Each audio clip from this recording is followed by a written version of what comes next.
All right, hello. I'm going to talk about being cringy. I'm going to talk about why it's okay that to be cringy. You should totally do things that could be embarrassing for you, and you shouldn't be afraid to embarrass yourself. Most things I've not done in my life, didn't do because I was afraid of looking stupid. For example, this is just something where this idea came from, why I wanted to talk about this. I had a friend tell to me uh, that now that I've begun to upload on this channel, he said that my commentary talking videos like this one are a little cringy. I just talk at the camera and I don't really have an idea about what I'm saying. It's unscripted. That's on purpose because I don't care to write a script. I don't have enough attention span for that, and it pushes videos back. At this point, I don't. If I want to make a video, I'm gonna make a video. I'm gonna pursue in a pragmatic way that goal, and then I'm gonna upload it, and I'm gonna forget about it because I don't care if it's. I don't care if it's if I produce something about it poorly. If I said something kind of weird, I care a little bit still. I'm not entirely like this person who's like free from being embarrassed about how I speak or uh, problems. Like if I say something wrong, messed up my hair. Yeah, so I don't care anymore. Uh, I am working on caring even less, and then I'll just upload hours and hours of footage of me stuttering and being hard to listen to. But yeah, I find that being afraid of being cringy or being afraid of putting out content that's a little embarrassing uh, holds you back from the practice of putting out like a content, and this is not just related to like videos or whatever. This is related to anything. Recently, I got a tattoo. I was afraid of getting a tattoo in the past because I was afraid that I would hate it, that I'd be embarrassed of it because it was a bad tattoo. Um, I got it. It's a pretty good tattoo. I'd say it's 7 out of 10. Some people get too hung up on like the physicality of a decision.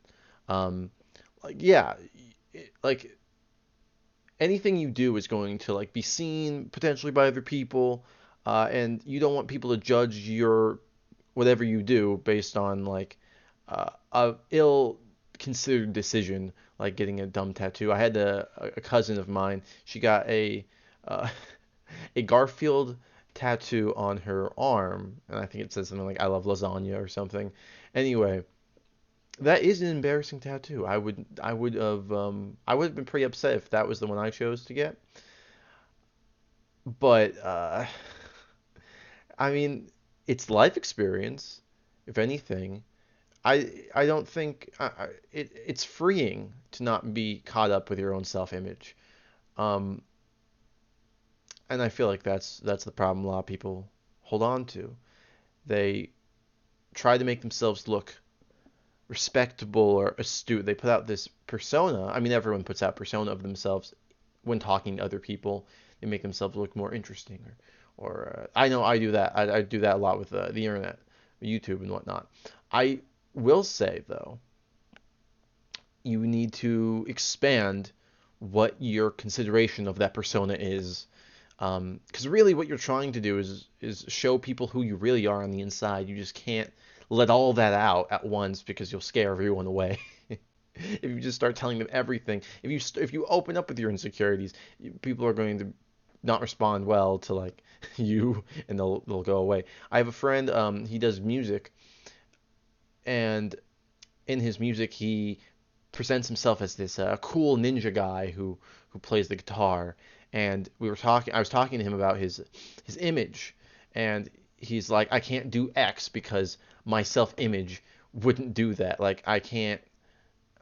He keeps like a distance of people within the music industry, the people who he works with. He keeps a very professional and a very stoic personality about him in those situations. When he's with me, he's more open. He doesn't do that.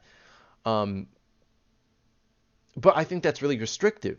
His persona he's created for himself in the music industry is one of this like stoic ninja man, he's not but he's not a stoic ninja. He's a human. He wants interpersonal connection. He wants people to, relate to him, but he's kind of afraid of that. I personally think. So there's a lot of reasons why one doesn't try to integrate softer versions of themselves, or and sometimes people do, but it's for the opposite purpose. So there's like YouTubers who will only tell about all the shitty stuff that's happened to them, and be looking for sympathy, essentially. Those people have no shame. I understand I'm saying people should have less shame. There is a healthy balance, as in all things in life. I'm just pointing out, and this is not for me personally, I don't give a fuck anymore. I'm going to put out whatever I want. I'm going to say what I want, and I'm not going to worry about like the way people perceive me. If people perceive me the incorrect way, I will work to correct the misunderstanding. Um, and that's all I have to say. I'm going to do a lot more stuff that is a little bit maybe cringy, but the place where interesting stuff happens, the place where like cool art is made, or cool productions of things take place, are ones where it's a little bit of an odd idea. You don't know if it's going to. I'm like looking at other people who, well, like David Bowie, he put a star in his face. Um, I'm just saying that there's acts in music or acts in anything that sound like that sounds like it could be embarrassing, um, and then they totally go through with it and they execute it well and everyone loves it. Star Wars could have been something like that, for example. I mean, now it's kind of more cringy, but in the past, it's like it's a movie about puppets and uh, space adventures. And there's like these space psychics, and it's gonna be totally different, and no one but then it was done well and people liked it. So who gives a fuck? Do what you want.